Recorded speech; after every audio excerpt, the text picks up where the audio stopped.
Heavy weather. Yeah, big time weather out there. We've got a lot of wind. We've got some showers, and we're getting much colder air. You guys, here's a look from Sandia Peak where we've had quite a bit of cloud cover sliding over and a couple of showers from time to time have tried to work their way through the metro area. Not a lot of rain or snow here, and we could see a couple of showers here over the next couple of hours, but nothing like they're getting along the Raton Pass, where at this point we're seeing heavy snow, and in fact such heavy snow that eventually you're going to see about nothing here because the snow covers the lens. They even tried to adjust it to shake the snow off for the New Mexico DOT camera, but weren't quite able to do that. So looking at a little bit of a rough go along I-25, and you can really see the cold air muscling its way down from Colorado. We also have some cold air in association with the big trough coming in too. So we're really getting the cold air from two different directions. So throughout the night tonight, the northeast and northern mountains will be the focusing point for most of the snow. We could get a few more snow showers over the east mountains where we already have reports there of a little bit of snow. We're not talking about huge accumulations, but an inch or two is not out of the question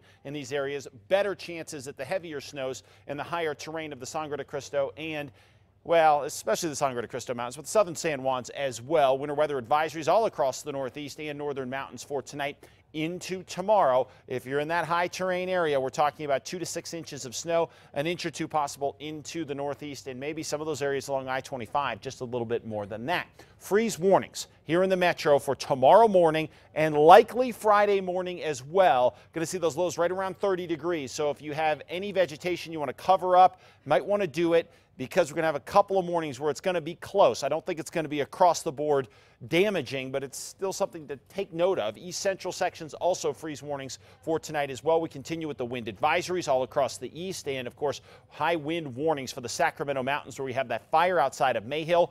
We're talking about wind gusts there around 40 miles an hour right now. 50 degrees in the metro, winds out of the north, 23 miles an hour, gusting to 40. So we got that cold air working its way in, and you could see the cold air just lined up across the northern portion of the state. We got the cold trough coming in from the west. We've got the cold front coming down from the northeast as well. All of this is going to undertow everybody, and we're going to see much colder temperatures tomorrow. But for now, it's pretty split from north to south as far as those temps go. Still very windy. Ruidoso, areas like Roswell, 50-mile-an-hour gusts, Alamogordo, 39-mile-an-hour gusts, and here's that storm continuing to slide across. Most of the storm action in the form of snow is over Denver and the mountains of Colorado, but we're getting some of it across our northern mountains, and of course tomorrow it's going to feel downright like winter with temperatures in the 40s for highs as this thing works its way on through. The good news is the cold days will only last really one day tomorrow, and then we'll see temperatures start to warm on Friday,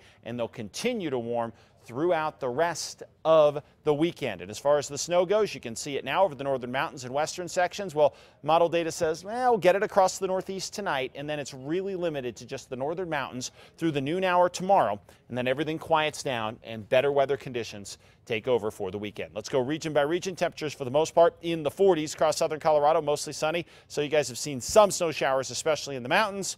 That's a possibility over the next few hours as well. 40s for the most part in the northwest for tomorrow. The sun will break out with wind gusts, though, up to 40 miles an hour again. Southwest, not as much wind and plenty of sunshine, but much cooler. 55 Silver City, 63 in TRC. Over to the southeast, less wind here for tomorrow, but a lot colder. 58 in Roswell, 63 in Carlsbad. But the steady climb up temperature-wise happens over the weekend. Up to the northeast, spot snow possible, especially in the morning hours tomorrow, and even overnight tonight. Again, an inch or two of snow in this area is a real possibility, given that you guys are in the winter weather advisory. And if you go up to Red River, Towski Valley, Angel Fire, Sipapu, any of these areas could pick up 2 to 6 inches of snow overnight. East Mountains temperatures in the 40s. Don't be surprised if you get a few snow showers during the overnight hours as well. Light accumulations. And in the metro, 30 in the Heights tomorrow morning. 29 down in Belen, Foothills at 28. So we are looking right at that freeze potential, and that continues into Friday morning as well. And then you can see we step up with the temperatures, and freeze is no longer a concern. Be careful out there. Sports is next.